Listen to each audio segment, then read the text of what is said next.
jenis bakteri heterotrof. Dalam hal ini 3 bacillus atau bisa lebih sahabat konsorsium, 3 jenis bakteri bacillus yang termasuk bakteri heterotrof, artinya bakteri yang tidak bisa menciptakan makanan sendiri.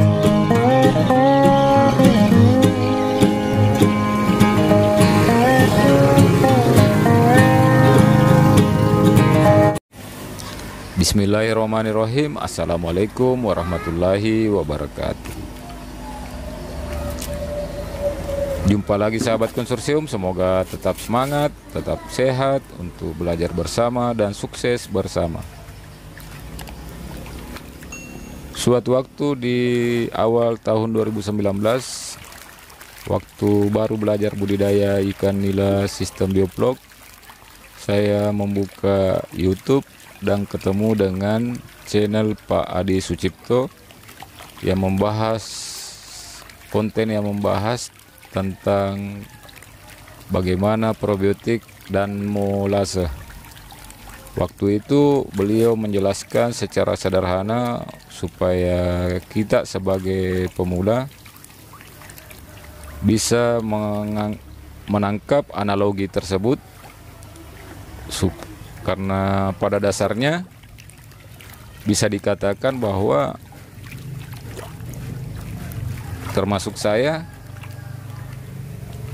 latar belakangnya bukan orang perikanan ataukah berhubungan dengan tentang teori bioflok, yang dimana hal ini adalah kita belajar tentang mikroorganisme, biologi, fisika, kimia, dan matematika. Jadi secara sederhana beliau menjelaskannya supaya lebih mudah untuk kita pahami sebagai pemula sahabat konsorsium.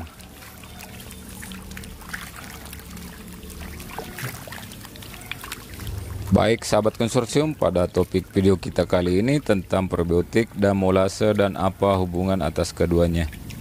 Perlu ada pemahaman di sini sahabat konsorsium atas keduanya, meskipun secara sederhana supaya bisa kita menjaga kualitas air bioflok kita.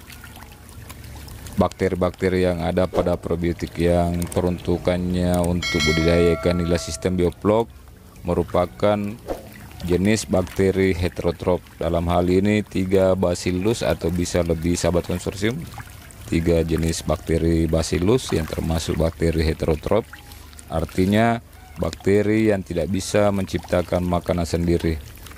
Olehnya itu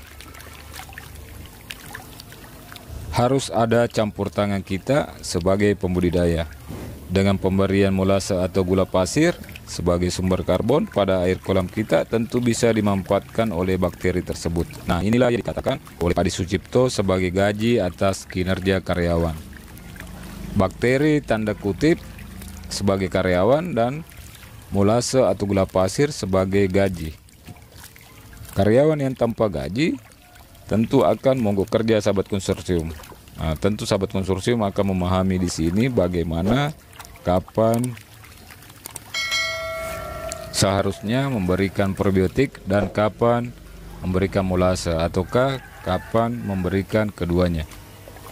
Dengan memahami ini, tentu sahabat konsorsium akan bisa meminimalisir kematian ikan, terutama pada saat ikan sudah besar, yang disebabkan oleh keracunan ya, karena amoniak akibat keseimbangan hubungan antara probiotik dan sumber C atau molase tidak seimbang. Nah, inilah yang dikenal nantinya sebagai CN ratio di dalam mengendalikan jumlah N dalam air kolam bioflok,